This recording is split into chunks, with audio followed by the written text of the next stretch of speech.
Quer saber tudo sobre o futebol sul-americano? Então aumenta o volume e fique antenado no programa E Mais Aguante. Toda quarta-feira, aqui na sua web rádio Esportes Mais.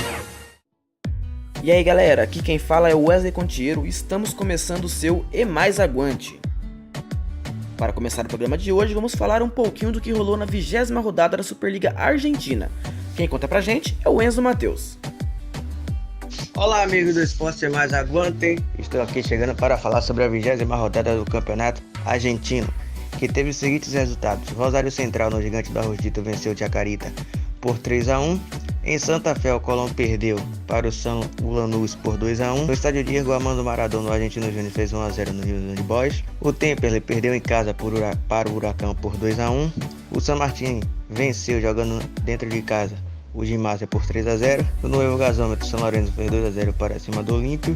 Em Córdoba, o Talleres venceu o Defensa e Justiça por 1-0. No El Cilindro, o Racing fez 5-0 para cima do Patronatos. No estádio Julio Grondona, o Arsenal de Sarandi ficou no empate por 1-1 com o Vélez. Em La Plata, no estádio Ciudad de La Plata, o Estudiante perdeu por 1-0 para o Godoy Cruz. No Monumental José Fierro, o Tucumán ficou no empate com o Boca por 1-1. No Monumental de Nunes, o River fez 3-1 para cima do Belgrano. No Florencio Sola, jogo já de ontem, o Banfield perdeu para o União Santa Fé por 2-0. E no Monumental de Vitória, o Tigre ficou no 1-1 com o Independiente. Tá aí, portanto, a 20ª rodada do Campeonato Argentino aqui no Esporte Mais Aguante. Obrigado, Enzo. Bom, ainda sobre a Superliga, vamos agora para uma análise com o Kaique Pereira. Vamos falar sobre a 20ª rodada da Superliga Argentina, que começou na sexta-feira com 2 jogos. Rosário Central venceu o Chacarita Juniors por 3-1 no Gigante de Arrojito. O time de Rosário abriu o placar com Alfonso Parou após cobrança de falta. O zagueiro lateral esquerdo fez gol de cabeça, abrindo o placar. Elias Alderete empatou ainda na primeira etapa. E na segunda etapa, Agustín Maziero fez o seu doblete, fechando o placar em 3-1. Já em Santa Fé, o Colón, no cemitério de Los Elefantes, recebeu o Lanús. O time da casa abriu o placar com Alan Ruiz de pênalti. E já no segundo tempo, os visitantes, atual vice-campeão da Taça Libertadores da América, empatou com o Lautaro Costa e fez o gol da virada com Bruno Vildes. Os jogos de sábado, voltando àquele horário das 2 horas na Argentina, o Argentino Juniors venceu 1-0 o Newell's Old Boys, gol de Nicolás Gonzalez, ainda na primeira etapa. E o Temperley, no mesmo horário, recebeu o Huracán, e o time visitante venceu por 2-1 com a sua dupla Andrés Chaves e Ignacio Puzetto marcando os gols por Huracán e Franco Sosa descontando por Temperley. O San Martín de San Juan, jogando em casa, recebeu o Gimnasia Esgrima ou La Plata, tanto faz, venceu por 3-0 o gol de Nicolás Mana, Cláudio Spinelli e Luiz Ardente. Já o São Lourenço venceu no Novo Gasômetro o Olímpio de Bahia Blanca, 2-0, gol de Barrios de fora da área e gol dele, Nicolás Blandi, que depois de 3 meses voltou a marcar na Superliga Argentina. E o jogo da noite, o Talleres de Córdoba venceu o Defensa e Justiça e segue sua caça ao Boca. O único gol da partida foi marcado por Juan Ramírez na primeira etapa. Santiago Silva, atacante do Talleres, foi expulso na segunda etapa e 2 jogadores do Defensa e Justiça foi expulso, Martínez e Barbosa. Já no domingo, no horário de 11 horas, o Racing recebeu o Patronato no El Cilindro. Goleada por 5-0, doblete de Donati, zagueiro, Sigali abriu o placar, Lisandro Lopes fez o 4º gol e Lautaro Martínez fechou a goleada em 5-0. O Arsenal de Sarandi recebeu o Vélez Sarsfield, empate por 1-1. O gol do Arsenal foi marcado por Diego Chaves e o gol do Vélez foi marcado por Mauro Zarate. O Estudiantes de La Plata recebeu o Godoy Cruz. E o Godoy Cruz venceu por 1-0 o gol de Fernandes em cobrança de falta. Falha feia de Andújar. O Boca foi até Tucumã e empatou em 1-1. Javier Toledo marcou após cobrança de falta, ele marcou de cabeça. E Walter Bou, já nos acréscimos, empatou por Boca. O River Plate venceu 3-1 Belgrano com gol de Martínez e doblete de Ignacio Escoco. E Epifânio Garcia, o paraguaio zagueiro barra lateral do time de Belgrano, descontou. Os jogos da segunda-feira agora, o Banfield recebeu o União Santa Fé e os visitantes venceram por 2-0. Gol de Piton e Fragapane fez os gols da vitória do time de Santa Fé. Já o Tigre empatou 1-1 com o Independente. O gol do Tigre foi marcado por Federico Gonzalez e o gol do Independente foi marcado por Silvio Romero. E continua na ponta Boca Juniors. Tajeres na segunda colocação, na terceira colocação vem Godoy Cruz e na quarta colocação vem o São Lourenço de Almagro e na quinta colocação vem o Independente da Argentina. Agora tem a data FIFA e na próxima, após a data FIFA, tem a 21ª rodada com confronto do título ou da diminuição mais ainda pela liderança entre Boca e Tajeres em La Bombonera. Valeu, Kaique. Bom, e também não podemos esquecer dos próximos jogos, né? Fala aí, Elton Soares, o que vai rolar na próxima rodada da Superliga Argentina? Boa noite, ouvintes do É Mais Aguante. Vamos falar agora da próxima rodada do Campeonato Argentino. Nessa próximo final de semana, devido à data FIFA, não vai ter jogo no Campeonato Argentino, somente no outro final de semana. A rodada começa na sexta-feira com o Huracan. O Globo recebe o Banfield, mais conhecido como Taladro, e o jogo vai ser no El Palácio.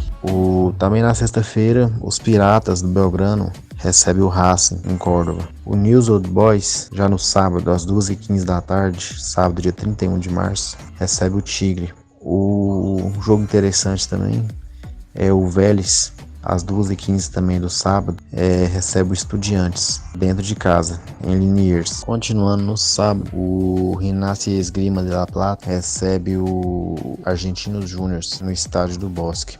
O União de Santa Fé recebe o San Martín também no sábado às 18h15. Finalizando o sábado aí, um jogo aí que já vem criando uma certa rivalidade nos últimos anos. O Independiente recebe em Avejaneira o Atlético Tucumã. No domingo ao meio-dia, o River Plate vai até a casa do Defensa e Justiça para tentar melhorar a tabela que não tá legal. O Chacarita Juniors recebe às 2h15 no domingo 1º de abril, recebe o Arsenal de Sarandi. Arsenal de Sarandi que tá na corda bamba, tá respirando por aparelho. Às 4h30 da tarde desse mesmo domingo, o Patronato de Paraná recebe o Rosário Central. E depois, o próximo jogo é o mais importante da rodada, que envolve Boca Juniors e Tajeres de Córdoba. Esse jogo vai ser na Bombonera e a bola rola a partir das 18h15. Ele envolve os dois times de melhor campanha no campeonato. Se o Boca ganhar, bem provável que o título já esteja definido. Caso o Tajeres vença o Boca em La Bombonera, o campeonato já dá uma acirrada, porque aí vai diminuir para 3 pontos só, a diferença do líder para o vice-líder. O São Lourenço, às 9h, vai até Lanús, na Fortaleza. Um jogo também bem interessante. O Olimpo recebe o Temperley, no Roberto Natalio Carminati. Esse jogo é na segunda-feira, às 8 da noite. E finalizando a rodada, Godoy Cruz, que vem fazendo uma boa campanha, está em terceiro lugar, recebe no Malvinas Argentinos às 22h15 o Colón de Santa Fé. Ailton Soares de Goiânia para o É Mais Aguante. Vamos mudar um pouquinho agora de competição, né? E vamos para o campeonato mexicano novamente com ele, Kaique Pereira. Vamos saber tudo que rolou na 12ª rodada da Liga MX Clausura 2018. Foram marcados 22 gols, sendo 18 de jogadores estrangeiros e apenas 4 de jogadores mexicanos. 5 dos 9 jogos terminaram empatados. Na sexta-feira, a rodada abriu com Puebla e Santos Laguna. O Santos Laguna venceu por 1-0, gol de Júlio Furque, no segundo tempo da partida. O Santos Laguna chegou a 4 vitórias seguidas na Liga MX e assumiu a ponta. Já o Puebla chegou à sua segunda derrota em casa e são 435 minutos sem marcar. No outro jogo da sexta-feira, o Tijuana empatou 1-1 com o Monarcas Morelia. O Tijuana marcou Bolanhos e o Monarcas Morelia marcou Diego Valdez. O equatoriano Bolanhos chegou a 2 gols na Liga MX, todos 2 foram marcados no El Caliente. Já o Monarcas Morelia chegou ao seu segundo empate no campeonato. O primeiro empate foi na primeira rodada. E o gol marcado por Diego Valdez foi um gol de pênalti. Isso, a última vez que aconteceu, foi na rodada 16 do Apertura 2017. Jogos de sábado. Cruz Azul empatou 1-1 com Pumas no Clássico da capital. O gol do Cruz Azul foi marcado por Enzo Rocco de cabeça nos acréscimos do segundo tempo. Por Pumas, marcou Nicolás Castilho. A triste notícia do clássico foi Alejandro Arribas, que sofreu uma grave lesão no braço. O Cruz Azul chegou ao seu 4º empate em casa, no Estádio Azul. Já o Pumas deixou a sequência de 6 jogos sem ganhar. O chileno Nicolás Castilho marcou seu 7º gol na Liga MX, o único jogador dos felinos a marcar nas últimas 5 rodadas seguidas. No outro jogo de sábado, o Monterrey venceu 3-1 o Querétaro. Os visitantes abriram o placar com Diego Novaretti de cabeça. Os gols do Monterrey foi de Rogério Funes Mori, Diego Pabon e Áviles Hurtado, sendo que Pabon marcou o seu último gol no dia 14 de janeiro e Áviles Hurtado voltou a marcar depois de 3 de fevereiro. O Querétaro perdeu a sua primeira partida fora de casa, quando vinha de 3 jogos sem perder. Pela primeira vez, o Querétaro tomou mais do que 2 gols com Fernando Tena no comando. Ele assumiu o clube em outubro de 2017. León e Lobos Buap, 2-2. O gol do León foi marcado no doblete de Cláudio Gonzalez e o Lobos Buap com Irvens Avila e Julián Quiones. O León chegou 3 empates, sendo 2 em casa. Já o Lobos Buap deixou a sequência de 5 derrotas seguidas como visitante e foi o seu segundo empate na Liga MX contra o León e o outro foi contra o Atlas, no Jalisco. Necaxa e Pachuca, 1-1. O gol do Necaxa foi marcado por Vitor Dávila e do Pachuca foi de Eric Gonzalez. O Pachuca vinha de 2 derrotas seguidas e são 4 jogos fora de casa sem ganhar. Eric Gonzalez, o autor do gol, chegou a 4 gols no Clausura. A sua melhor marca foi no Clausura 2015, quando fez 5 gols. Já o Necaxa chegou a 3 empates nas últimas 4 vezes que enfrentou o Pachuca. Vitor Dávila anotou seu 3º gol seguido na Liga MX. O único que tinha feito esse número de gols foi Edson Purg, no Clausura 2017. América do México 1, Toluca 2. O América do México perdeu sua invencibilidade no Azteca e é a 3ª vez que o Toluca tira essa longa invencibilidade. O gol do América do México foi marcado por Renato Ibarra e os gols do Toluca foi de Rubens Sambueza e Osvaldo Gonzalez.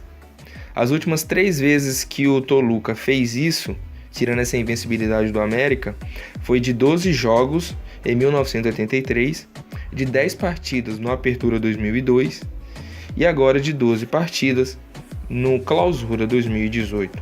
O Toluca, o Diabos Vermelhos, chegou a 8 vitórias seguidas, sendo 5 na Liga MX e 3 na Copa MX. E chega a sua 3ª vitória seguida sobre a América do México em 4 jogos. Finalizando o último jogo de sábado, o Chivas empatou 0-0 com o Tigres. O Chivas segue sem vencer em casa. e chegou ao terceiro empate, 3 derrotas e um empate por 0-0 nos últimos 10 jogos. Só ganhou um dos últimos 15 jogos em casa, e foi a primeira vez que o Chivas não tomou gol, desde março de 2017. Já o Tigres chegou a 276 minutos sem tomar gol. Foram 5 partidas seguidas sem tomar gol. E Gignac, machucado, não jogou. Veracruz e Atlas. Veracruz ganhou de 3-1 com gols de Miguel Murillo, Adrián Luna e Cristian Menéndez. E o gol do Atlas foi marcado por Nilton Caradio. O Veracruz chegou sua primeira vitória em casa. A última foi dia 26 de setembro de 2017. Foram 7 jogos sem vencer, aonde perdeu 5 e empatou 2.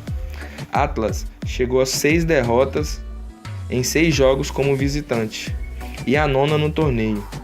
Em torneios curtos pela Federação Mexicana, o Chivas nunca havia perdido 9 dos 12 jogos. Após a derrota, o treinador Rubén Romalho pediu demissão. O técnico interino vai ser Gerardo Espinosa.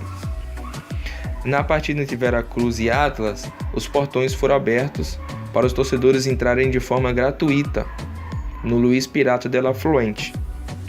A 12ª rodada do Campeonato Mexicano teve uma média de 26.010 torcedores por jogo. Um total dos 9 jogos, 234.098 torcedores. Onde o maior público foi Monterrey e Querétaro, 41.072 torcedores. E o menor público foi León e Lobos Buap, 13.175 torcedores. Também não podemos esquecer do campeonato uruguaio e chileno. Samuel Bonicontro é quem traz as informações. Um grande abraço para os amigos do site Esportes Mais. Chegou a hora de falar um pouquinho de campeonato uruguaio. No torneio Apertura, o Peñarol lidera com 16 pontos ao lado do Danúbio. O conjunto franjeado tem um jogo a mais que os aurinegros. O Peñarol faz uma bela temporada, apesar de ter começado com o pé esquerdo a Libertadores. Em terceiro com 15 pontos, o Nacional, que teve um péssimo início de temporada após perder 2 vezes para o rival Peñarol, começou bem a Libertadores e se classificou para a fase de grupos, mas até o momento o Bolso não conseguiu uma vitória na competição após 2 rodadas. Em quarto lugar, o Progresso, que veio da 2ª divisão, é a surpresa do torneio Apertura até o momento com 11 pontos. Também com 11 em quinto está o Liverpool. Em sexto, com os mesmos pontos, o Defensor Sporting, que está na Libertadores. Em sétimo, o Andrés, eliminado na primeira fase da Libertadores, também tem 11 pontos. Algumas exceções: o Cerro, que está na Copa Sul-Americana, classificado pela primeira vez para a segunda fase de uma competição internacional, é 11º com 8 pontos. E na última colocação, o Rampla Juniors, maior rival do Cerro, que também se classificou para a Copa Sul-Americana, tem apenas 2 pontos. Vamos falar um pouquinho agora de campeonato chileno. A Universidade Católica tem 18 pontos após 6 rodadas, 100% de aproveitamento. A Universidade do Chile vem logo atrás com 15 pontos. Na terceira posição, a surpresa da liga até o momento, que é o O'Higgins com 10 pontos. O Colo-Colo também tem 10 pontos na quarta posição. A decepção do campeonato até o momento é a União Espanhola, que tem apenas 6 pontos e está na 12ª posição. Curiosamente, o lanterna também até o momento é o Deportes Iquique, que estava na Libertadores no ano passado. Samuel Bonicontro para o site Esportes Mais. Bom, galera, esse foi o nosso É Mais Aguante de hoje. Não deixe de conferir tudo o que rola no nosso site e também nos seguir nas redes sociais. Um grande abraço a todos e até a próxima. Quer saber tudo sobre o futebol sul-americano? Então aumenta o volume e fique antenado no programa É Mais Aguante. Toda quarta-feira, aqui na sua web rádio Esportes Mais.